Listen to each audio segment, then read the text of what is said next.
نحمدہ و نصلی علی رسول الکریم اما بعد فاعوذ باللہ من الشیطان الرجیم بسم اللہ الرحمن الرحیم۔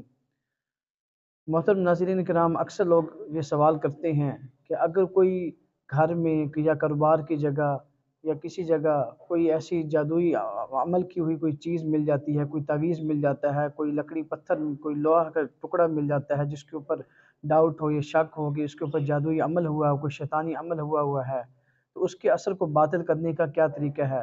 بعض لوگ سمجھتے ہیں کہ کوئی ایسی چیز، کوئی تعویذ وغیرہ شیطانی اعمال، کچھ کسی جگہ کوئی چیز ملی اور اس کو دریا برد کر دیا، پانی میں نہر میں ڈال دیا، کہیں دفن کر دیا یا جلا کے رکھ کر دیا، اس کا اثر ختم ہو جاتا ہے۔ ایسی بات بالکل نہیں۔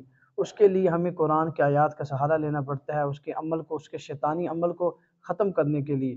اس کے لیے اس کا ایک نایاب عمل ہے، آپ حضرات سے شیئر کرتا ہوں، انتہائی آسان عمل ہے، تقریباً یہ 4 سے 5 منٹ کا عمل ہے۔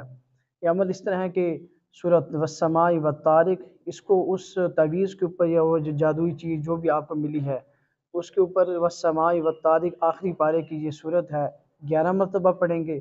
11 مرتبہ پڑھنے کے بعد اس کے بعد سورہ اخلاص پڑھیں گے 101 مرتبہ، پڑھ کر اس کے اوپر دم کر دیں گے، اور اس کے بعد اللہ سبحانہ وتعالیٰ کے حضور دعا کریں گے، یا اللہ اس کے اوپر جو کچھ شیطانی اعمال وغیرہ ہوئے ہیں، اس کا جو بھی اثر کر رہا ہے، جس کی وجہ سے کوئی خرابیاں پیدا ہو رہی ہیں، اللہ اس کے اثر کو زائل فرما دے۔ تو انشاءاللہ اس کا اثر شیطانی اعمال کا جس قسم کے لیے، جس مقصد کے لیے اس کے اوپر عمل کیا ہے، وہ انشاءاللہ اس کا اثر باطل ہو جائے گا۔ اپنی دعاؤں میں یاد رکھیے۔ السلام علیکم ورحمۃ اللہ۔